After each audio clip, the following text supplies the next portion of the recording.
Hello and welcome to the Creative Consciousness Radio Show on Blog Talk Radio. We are your hosts, Sam and Cabrini Greco, coming to you live from beautiful planet Earth. Throughout our conversation, we will be covering topics such as spirituality, global consciousness, metaphysics, and where you think we're truly headed. We have a great show to share with you today, so bookmark us and receive reminders. And you can visit our website at alltruenatural.com.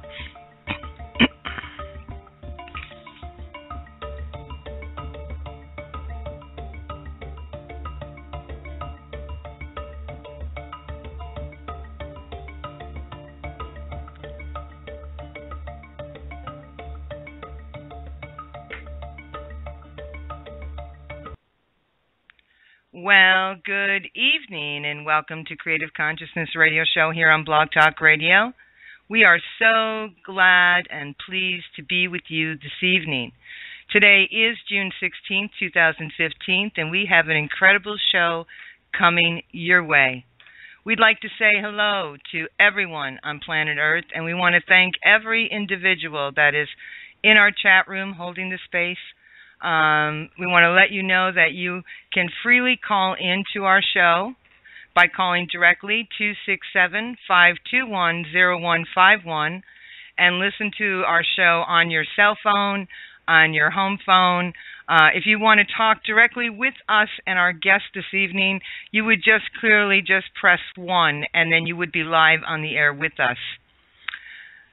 We are having a spiritual event, and this spiritual event is about really bridging the gap in the spiritual community and the community at large. We are offering this event in Las Cruces, New Mexico at the Las Cruces Convention Center. We are inviting 350 individuals to come forth and to be with us as we bridge the gap between us and therefore bridge the gap in the world at large. We have incredible dancers, individuals that are going to be offering their gifts through speaking about consciousness. We have individuals that are going to be offering workshops. We have a musician, a one-man jam man, Cornflower. We have about 15 different vendors. It's going to be an incredible evening. August 1st, 2015, the Fluid Experience, and there's going to be a great deal of celebration and collaboration that's going to take place. That's really going to support humanity as a whole. So we welcome you to join us, and you can be with us and purchase your tickets to come and support our event. We are a nonprofit organization. Our organization is One Heart, One Love, One Spirit, and we are incorporated. We are devoted to education in promoting awareness as a key to harmonious living. Our show here, Creative Consciousness, is a platform in which we bridge the gap within the community of those individuals that are living spiritually purposed lives. And so this evening, we have an incredible guest, and we're actually just waiting for him. We have some difficulty. Again, this show is just almost typically known for electronic and electrical interference. So we're just waiting for him to call in. But with that, I'm going to go ahead and play some music by Jim Wafer. And Jim is a bell drum creator and player, and he actually created this song for our show. So just sit back, folks, and get ready to experience some new information that Bill Murphy will be bringing forth this evening. We'll be right back.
Okay, well, welcome back to Creative Consciousness Radio Show here on Blog Talk Radio.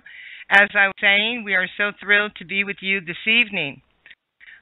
We have an incredible show lined up for you and an incredible guest.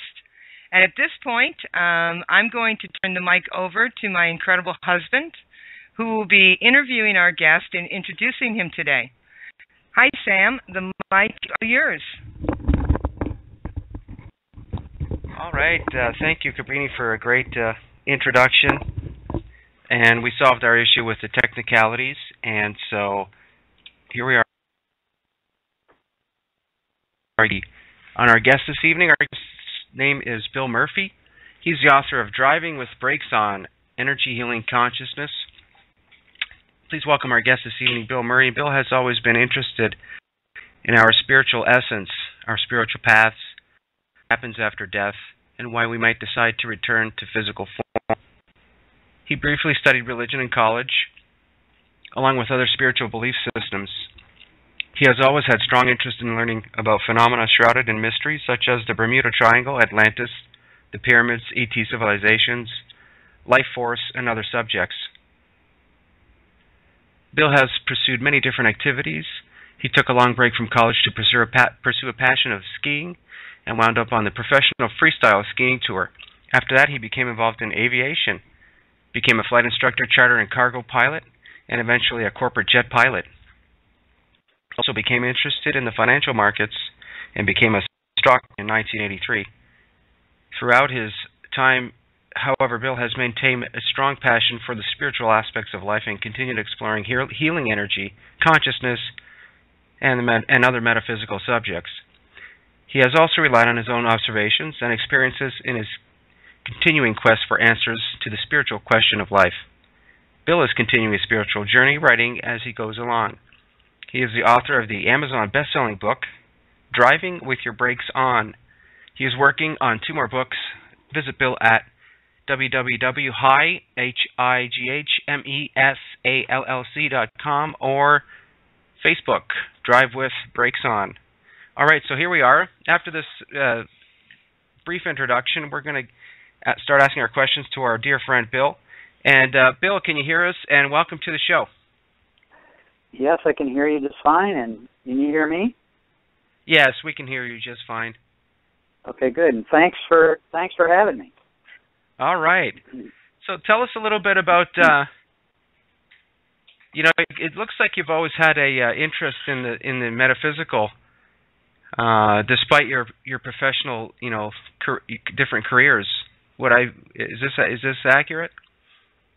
Yes, it is. I've always had a lot of interest in it. It started really before college, and I was reading books like Psycho-Cybernetics and the Bermuda Triangle books and things like that, because I was like, even Edgar Cayce, I was a little bit briefed with him. My mother was actually interested in Edgar Cayce, and I just kind of had a feeling that I'd been here before, and I was wondering why I'm here now. So this has just has been a pretty much of a constant interest in, like, why are we here? What are we doing? Where do we go after we die? Because, we're energy, and energy changes form, but it doesn't go away. It doesn't just stop existing. So I always had that. Were you asking these questions when you were very young, or what kind of age were you when you first?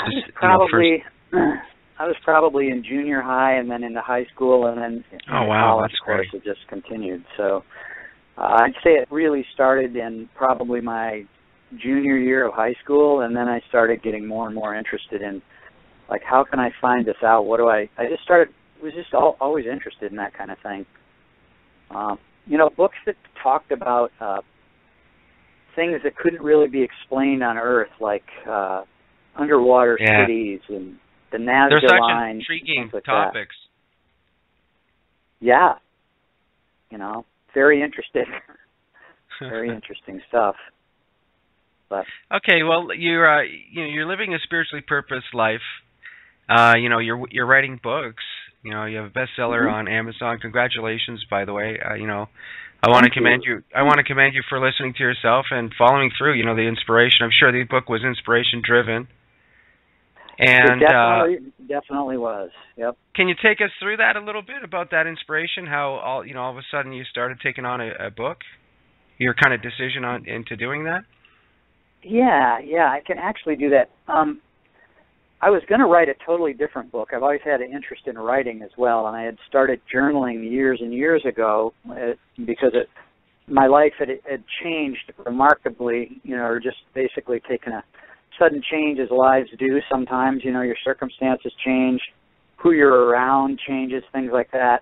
And so I just thought it would be a good idea to journal. And so I just started doing that. And then I was originally going to write a book on the market, things like that, because I was always interested in that. But I was living near Sedona, and we lived near Sedona for about almost 7 years. And there was a writing coach up there who would do these seminars, and he's a very famous writing coach named Tom Bird. And so I went to one of his seminars and decided to do the retreat. And so I did the retreat, where you sit down and you just write like a crazy person for a weekend without looking at what you're writing or really paying much attention to it, and certainly not trying to evaluate it as you go along. You just want to get the thought out of your head, like kind of basically, listening to the universe and have those thoughts pass through you onto the page. And so I did that. And, he said, A lot of people come here and they don't know what they're going to write about. And I had thought that I was going to write about one thing, but I really wanted to just tell people what I've learned, some of the stuff that I've observed over the years, and some of the stuff that I've discovered. So that's how I decided to write this book, and why it became what it was. That's the kind of the simple story of it. Well, it's a beautiful thing that you follow through with all that. And, you're living a spiritually purposed life. You're being aware. And let's get into, helping others. How can we practice doing that? Do you have any practical advice into living a spiritually purposed life? Well, first of all, you have to, be curious. So the real purpose of the book was to get people not to do anything, but get people to start thinking about, well, what if I did that? What's that all about? What does that mean? Start having them just have it be a catalyst to their own discovery. So, living a spiritually purposed life, things like that, if that's something that interests people and they want to know how they can do it, they're probably already doing it, but it really starts with oneself and becoming more aware of oneself and your own abilities. And so I use, I've done a lot of meditation and things like that, but the biggest thing that I've done is along with the meditation, is do a lot of reading, and I read things that I have been guided to read.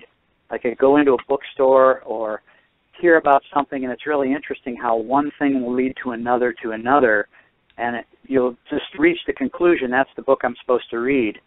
Like years ago, I read the first Celestine Prophecy book, and I finished it up. I remember that one. That's really cool. Yeah. Because somebody said, you should read this book, and I went out and I read it, and I thought, God, this is pretty good, and I knew there was another one, and I couldn't find it. So I was visiting someone in Park City, and I went into this bookstore, and it was a little tiny bookstore, and I was walking around in there trying to look for this book, and I couldn't find it, and so there was this easy chair, and I just turned around, and I sat down in this easy chair, and then 6 feet in front of me was the next book, the Celestine Prophecy, the second book. And there it is. Things like that. Pay attention to things like that, the synchronicities that happen. Bill, can I ask you something? Yeah. Yeah, when you ran across these experiences with these books, was this in the 1990s? Oh no, this was after 2000.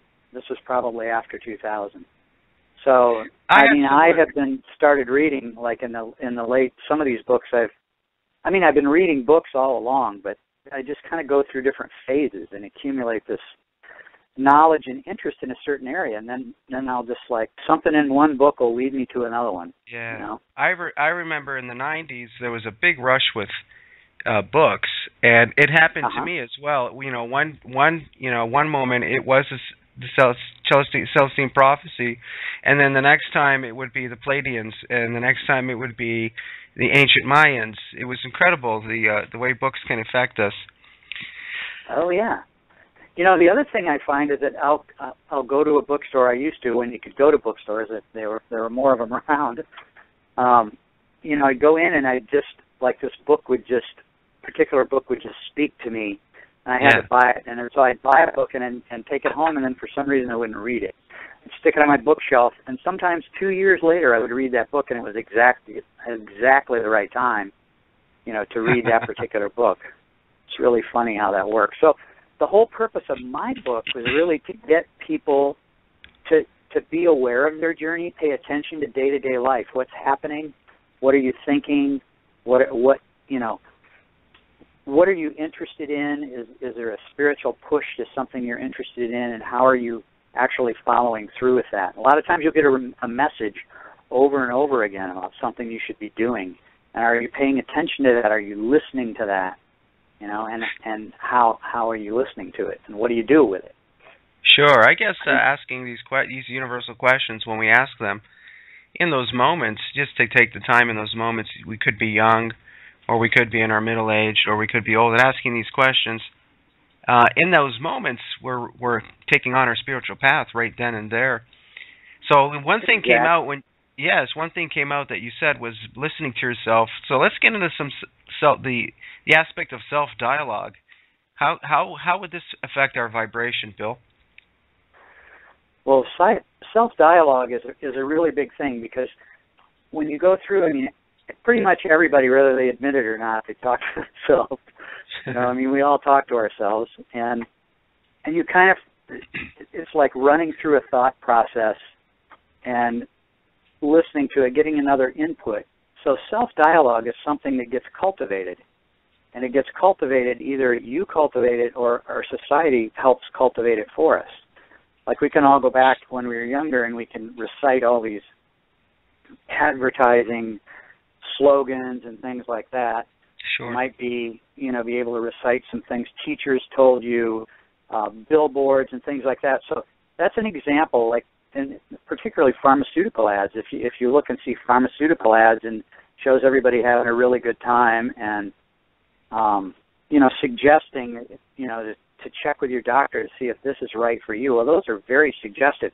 So you can pick up self-dialogue from the news, from the TV. I really try to stay away from TV entirely, because you can pick up the self-dialogue, and then you'll start recycling some of these statements without really paying attention to what you're doing. Like, I would, and it kind of forms who you are, and you're the one doing it. It affects the personality. Well, yeah, it does. It actually forms it. So sure. I think it's really important to listen to what you're saying to yourself. You go, all these lights are always red when I go this way, especially when I'm late. That's kind of a truth you're putting out into the universe. Indeed. And in the book, I talk about some experiments where, and this is really coming out now with quantum physics, that when you look at something, it affects the outcome of that. So, Wayne Dyer, I watched him on a TV show one time, and he said something, and he said, when you change the way you look at things, the things you look at change. Sure. Well, physics is one of these things where something would happen when nobody was paying attention, but when the energy of observation was put on those things, then the particular experiment turned out differently. And I'm referring to the two-slit experiment, which is very famous. It's been in a bunch of different books, and where these physicists observed that watching energy particles change from a particle to a wave behavior. And the thing that seemed to influence it was somebody observing it. So I think what we're discovering is that our powers of observation, that's energy. When you're perceiving something, you're looking at something, you're putting energy, you're exchanging energy with that. And that affects what you're looking at. So this is the way that we program our lives. And my whole point in the book, one of the other things is like, how are we doing that where we're not really paying attention? We're not paying attention to the instructions that we're telling ourselves. We're not really paying attention. It turns into something we repeat over and over again, and then it becomes true. And we see things in our environment that, that confirm that that's true. But actually, we start seeing things because we put that thing there. We put that statement there first. The saying, I'll believe it when I see it, it should actually be, I'll see it when I believe it. So we come to believe these things, and this is the role of inner dialogue, so just pay attention to what we're saying to ourselves. I think that's very important. So, yeah, I see there's two strands to this. One is how society steers us, and then the other strand is how our inner self steers us. Exactly. And they're not driving in the same direction. We have this, society tells us that we're supposed to go to school, learn this, learn a trade, go to work all this time, put money away for retirement, retire, and move to Florida or whatever. In other words, we get a lot of steering from our society that really doesn't have anything to do with maybe why you decided to incarnate here this time. Why did we come here? What are we doing here? And so if we go into agreement with that, and there's so much agreement in the neighborhood, everybody gets up and they drive to work, and you have traffic jams, and everybody eats lunch at the same time. And, it's amazing. We're just kind of herded around, and really we start to accept it. That's the way it is. Get used to it, deal with it, blah, blah, blah. And really it kind of stems from this inner dialogue that nobody has really questioned or looked at to any real degree. Is there ways to improve the power of our observations, our visualizations? Are there ways? Well, yeah, I think for visualization, I think that the important thing is to, first of all, write it down and get a good picture of it. What does it feel like? What does it look like? What are the senses surrounding it? And just live that without paying any attention to whether you have it or not, or how am I going to get there? I don't know how that's ever going to happen, so it probably won't happen, that kind of thing. That kind of dialogue disrupts the whole process. It will still work to some degree, but you just diluted it immensely. One of the examples that I give. Go ahead. I was just going to say, and of course the material world will respond accordingly to what you're thinking. Oh yeah, absolutely it does. Yeah. Everything, if you look around the room you're in right now, no matter where you are, everything that's there was an idea first. Somebody had the idea for a printer or a bookshelf or a speaker or whatever. That was an idea, and somebody created it. They acted on that idea, and it became a thing. So thoughts do become things. And it's very interesting because what I was going to say is I had an experience when I was a flight instructor. And when you're a flight instructor and you want to work for the airlines or you want to fly a bigger airplane, nobody will let you fly a bigger airplane because you don't have any experience in it. So you can't get any experience because nobody will let you get any experience. So a lot of those catch-22 things in our society. But one activity that I did quite a bit was when I had no students, I would go up to the sales department and I would grab the keys to a couple of twin-engine airplanes, and I'd just go sit in them. They were for sale. I would just sit in those things, in those airplanes, for an hour at a time sometimes, just imagining what it'd be like to fly, how free it would be to just have it be me and the airplane having to fly somewhere for some reason. And I did that repeatedly for months, probably 3 to 4 months. And within 5 months, there were circumstances, there were 2 or 3 different circumstances that arose where I was the only available pilot to fly that airplane. One of those 2 airplanes was being looked at by a potential buyer somewhere. So I had to fly it somewhere by myself, exactly as I envisioned. But when I was sitting there visualizing, I never thought, oh, this will never happen. I don't know why I'm doing this. I just was into the pure joy of the idea of that. And that's how it works best, right? So I'm not tearing it down as I'm building it. Yeah, that's right. It's a straight path to that manifestation. And I know the way it works for me is I will have the same experience. You know, I like flying too, and I would do that. And I'm just giving that would be a hypothetical, but my hypothetical would be that, you know, I would instead of acquiring the airplane, I would experience flying it like you did. Yeah. Yeah, I mean, you know, because it's just like when there's stuff that I you know that in the past that I would like to have happened, and they did happen, but instead of acquiring it or obtaining it in ownership, I experienced those things. Yes, and then there are no other encumbrances. You just get the sheer joy of that thing, that activity. Yep. Yeah. You know, so that's one of the things that you pull in experiences in your life, and with this wisdom, here we are steering our lives. Exactly, and we steer our lives either we're paying attention or we're not. Right. And so the whole idea behind effective visualization and effective living really is becoming more and more aware of being in the moment. So many times we are not in the moment. We are thinking about what we have to do tomorrow, or we have to get that done, or this done, or that thing, and we don't really pay attention to where we are right now. And one exercise that I really like to do, and I find it very effective, is if you're just sitting in a chair or if you're standing up, you think of how many particular points you can feel your body and feel the environment and perceive the environment. Like you can feel your feet. You can feel, if you're sitting in a chair, you can feel what the chair feels like.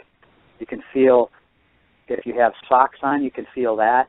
You can feel the perception of light around you, the sound level, probably the humidity level.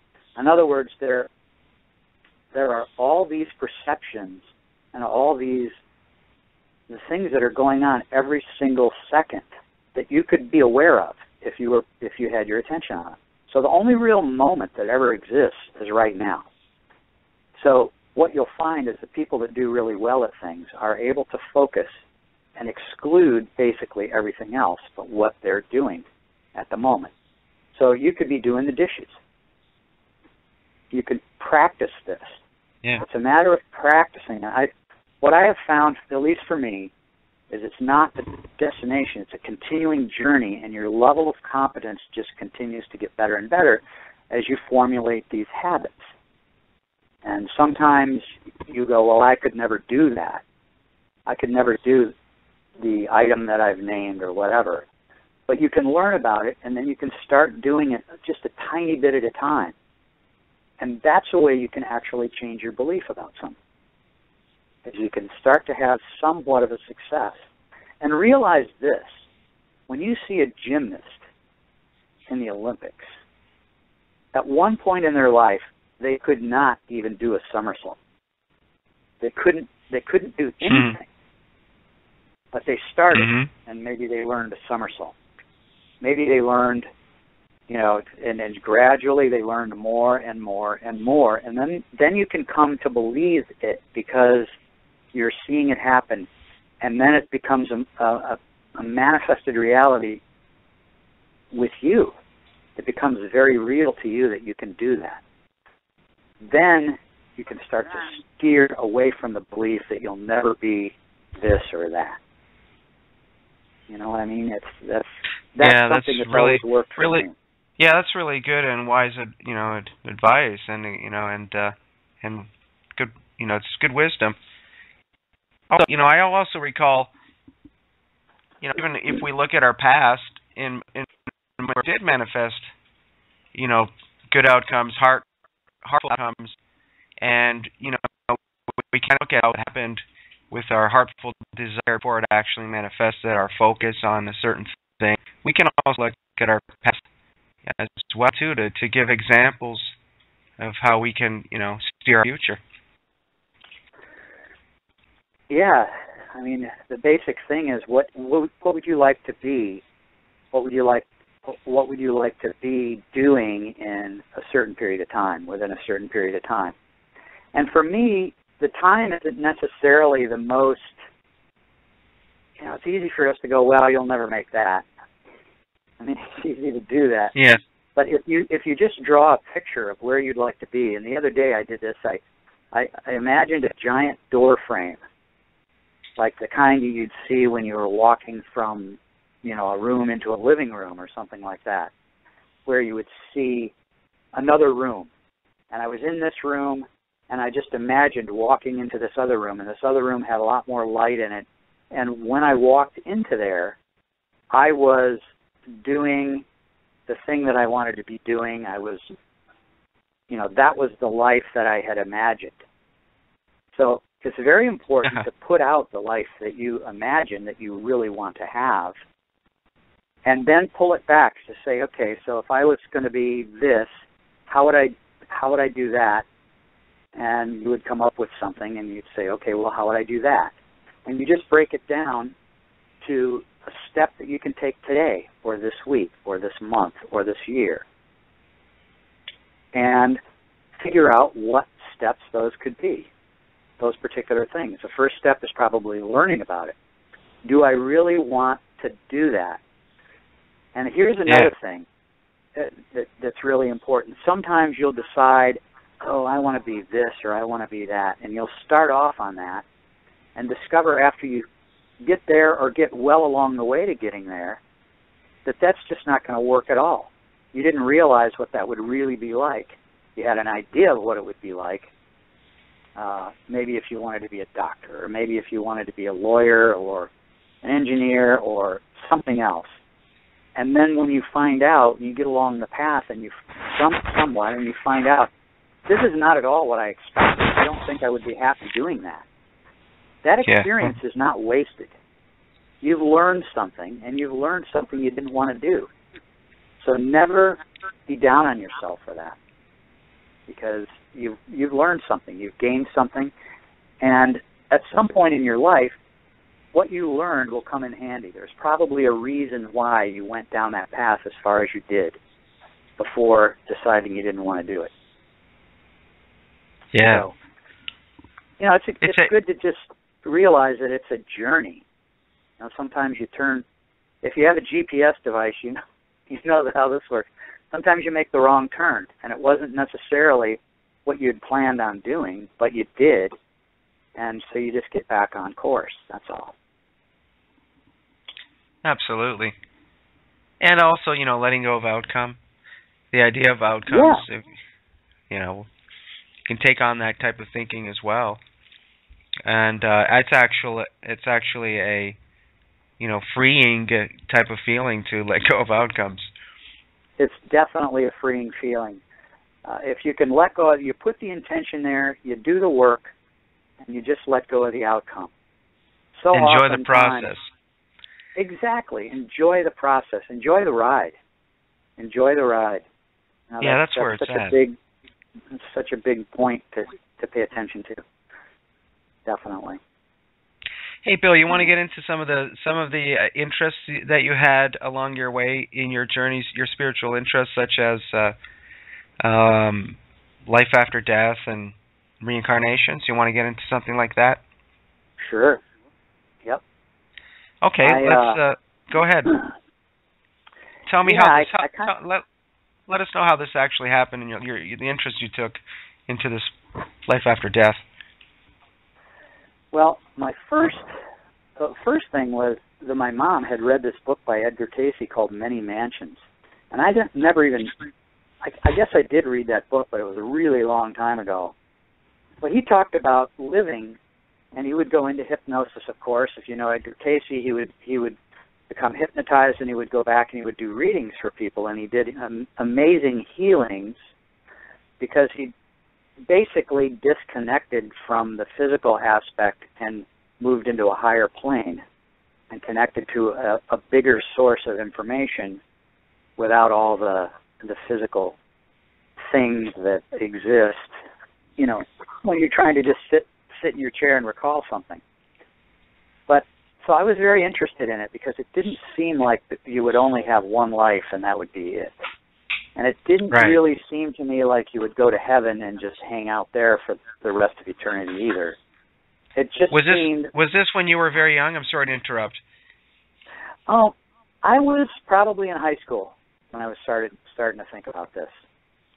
But even younger, I kind of didn't agree. Even I remember being like 10 or 11 years old and not really agreeing that it just didn't seem correct to me.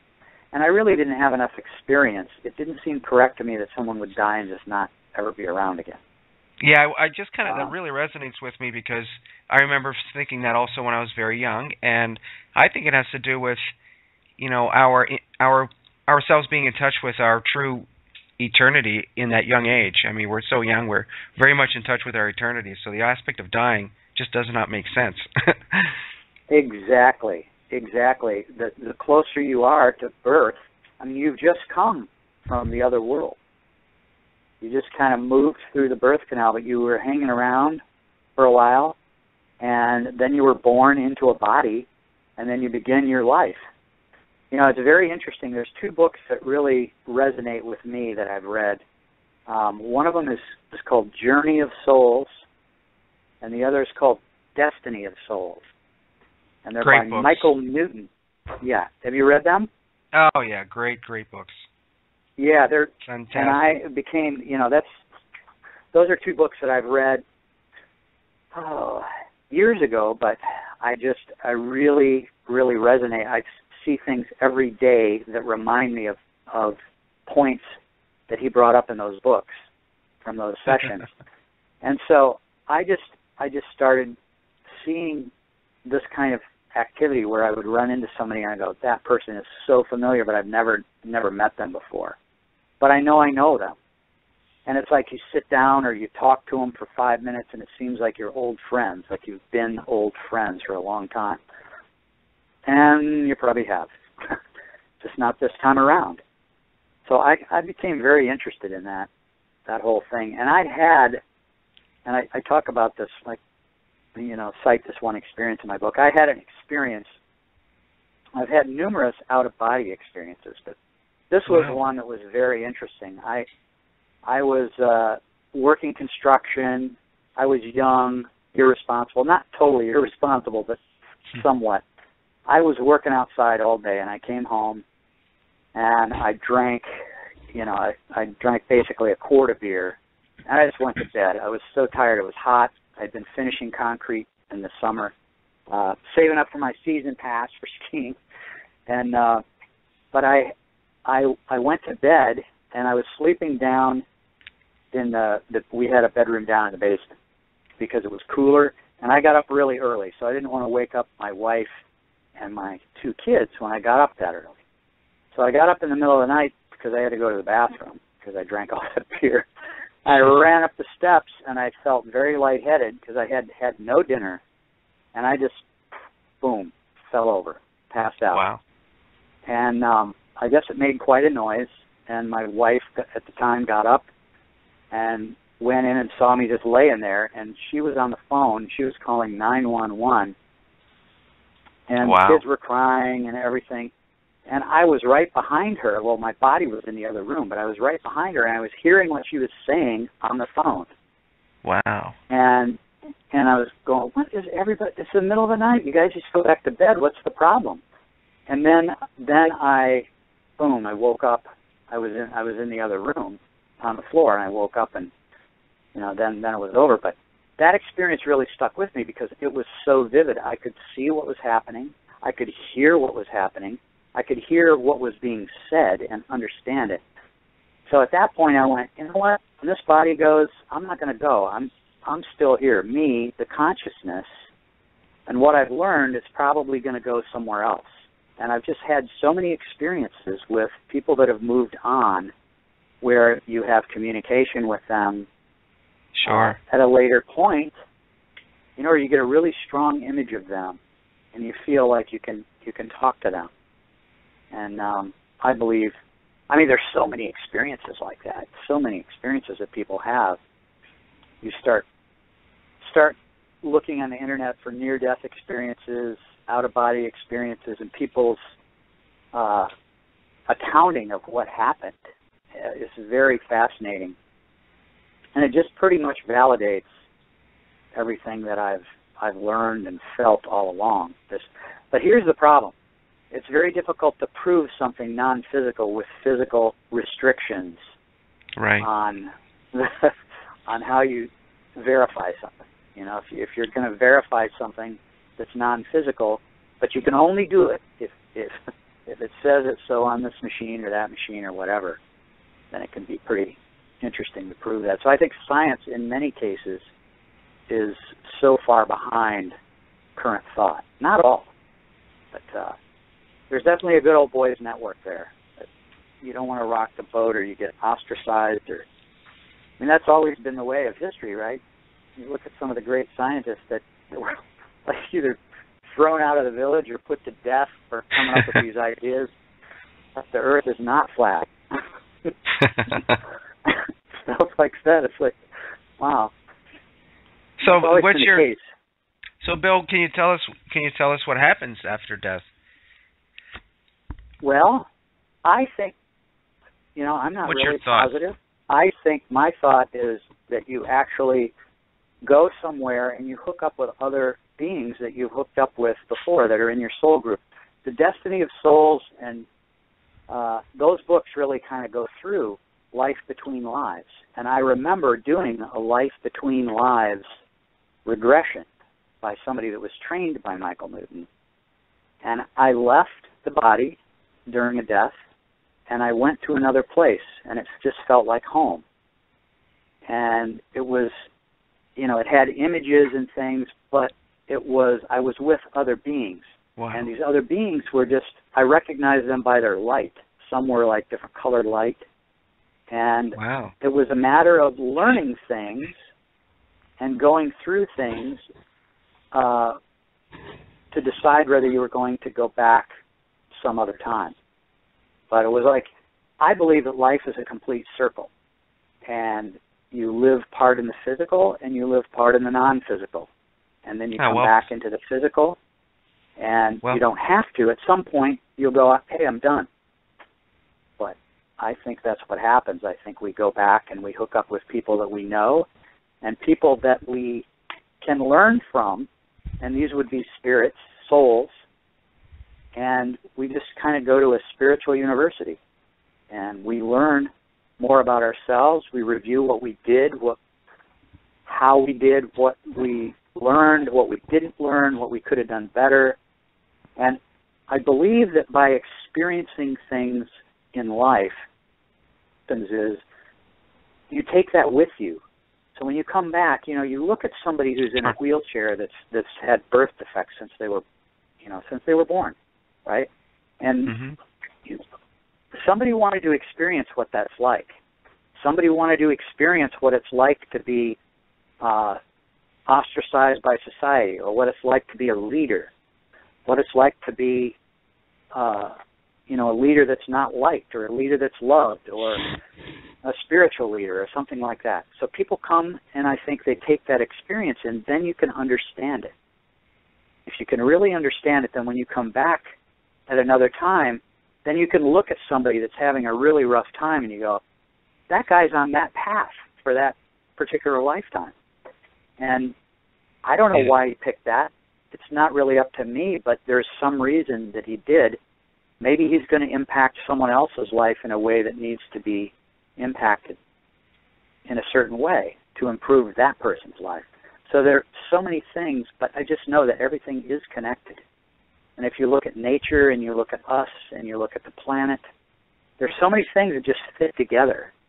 So what doesn't fit is the whole routine of getting in your car, going to work, making money, and doing all that. And then that's like not, that's just not what it is.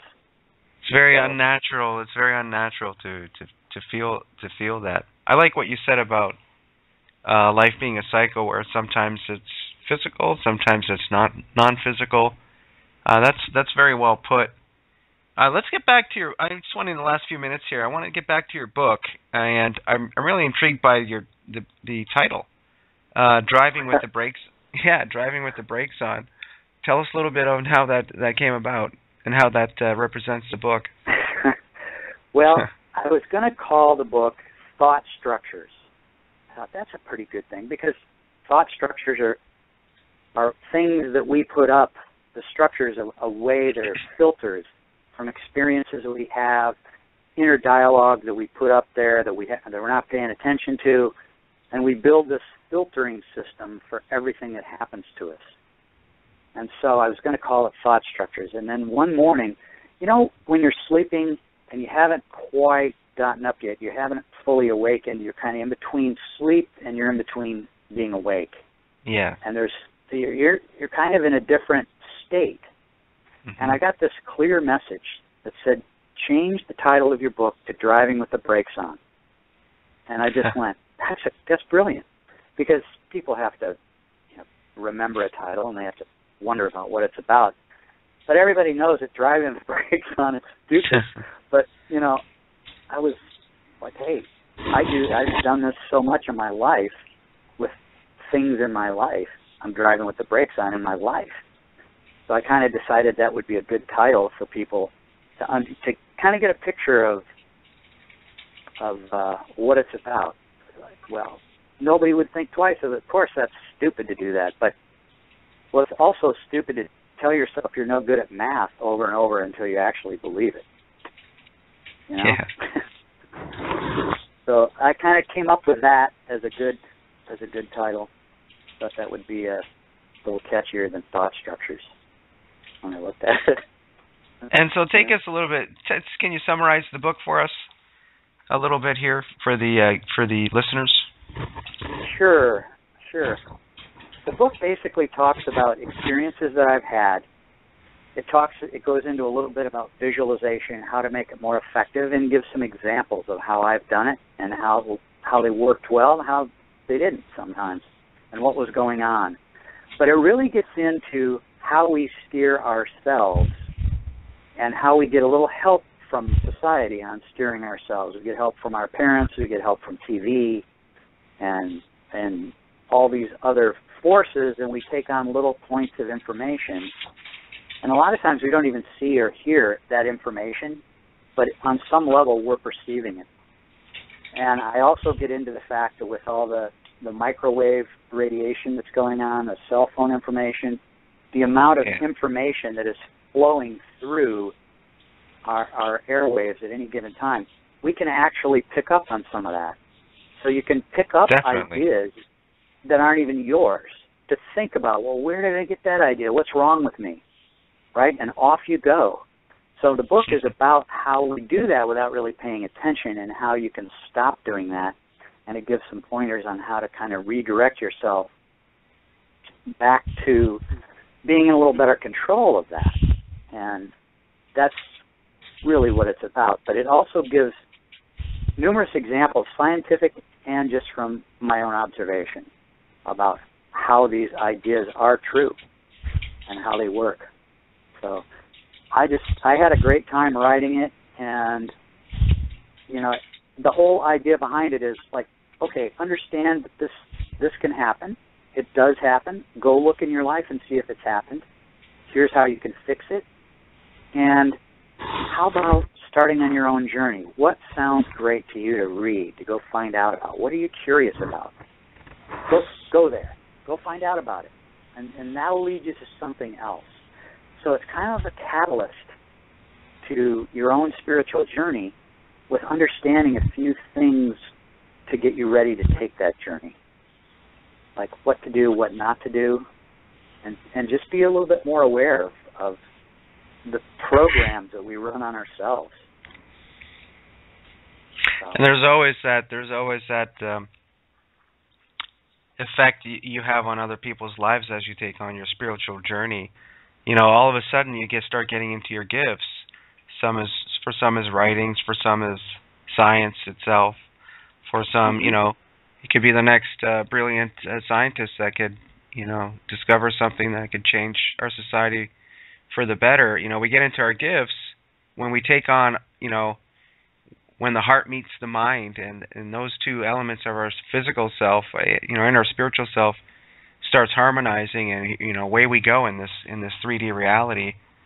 And it can be very it can be very beneficial not only to the individual who takes on a spiritually purpose life or a heartfelt purpose life, but it's also benefit for the people surrounding this individual.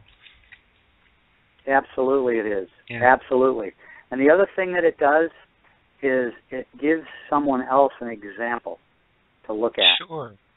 Absolutely. They can look at that and they can go, how did you do that?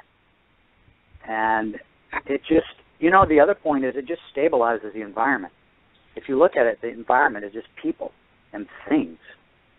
But if the people themselves are more self-aware and more tolerant of others because they realize, hey, that guy there, he's being a real jerk. But I don't have any idea what he went through this morning. I don't know what's going on in his life. Maybe he's supposed to be that way so that he understands how people react to him as a result. So he could be teaching me, I could be teaching him. We're all in this together. And I think if we all had a bigger understanding of that we're on paths, we will have a great effect on this earth. There's so much energy coming into earth that it's just phenomenal. Phenomenal what's happening. Well, Bill, lastly, thank you for being on the show. And I have one last question for you before I hand over the mic to Cabrini. What is your message to humanity? I'd say learn to love yourself, trust yourself, pay attention to the present moment, and do what you can to help others if you are so inclined to do it. But make sure that you help yourself as well, because somebody who's not doing particularly well isn't going to be a great help to others.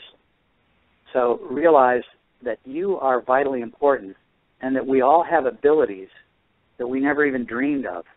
So I would hope that people would start to discover those abilities and learn how to enhance them, learn how to develop them in whatever way they find best works for them.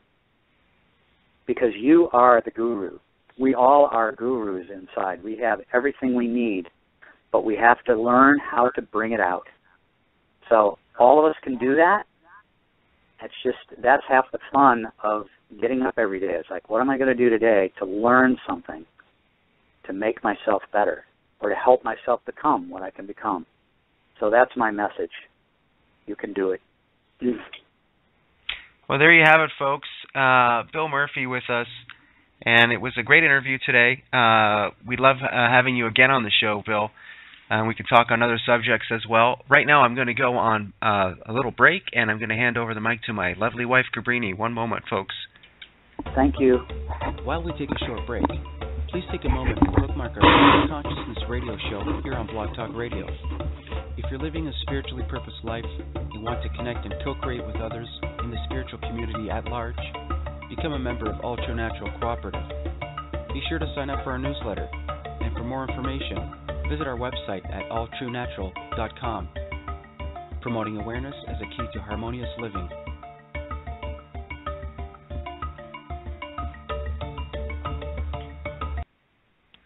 Well, thank you for listening to our short advert there. And Bill, this has been an incredible experience with you this evening. Thank you so much for sharing your beautiful knowledge. I find it's been very liberating listening to you, and you have a really wonderful way of conveying, the simplicity of this natural process of awakening that the team of humanity per se is going through. Wouldn't you say that there is some sense of awakening that's happening to individuals? Oh, it's massive. It's totally massive, and thank you so much for having me. I always like to talk about this, but there's so much happening right now. The energy is coming. Transformation is here. It really is. So let let the old things fall away, the old habits, the old thought structures, you'll see that you're changing. You know, write a journal every day and keep track of what you see and what you feel. You'll be surprised. You look back at it 6 months from now. Well, we think everybody's awesome. Thank you. We're so appreciative of you sharing your knowledge here on Creative Consciousness Radio Show. Folks, we're on every Tuesday and Thursday evening from 7 to 8. We do slot out a time for an hour and a half, and we do that just in case we have a stream of callers that are calling in. But naturally, our show runs for 1 hour twice a week, and we also offer a Sunday morning show, and that runs 10 a.m. Eastern Standard Time twice a month.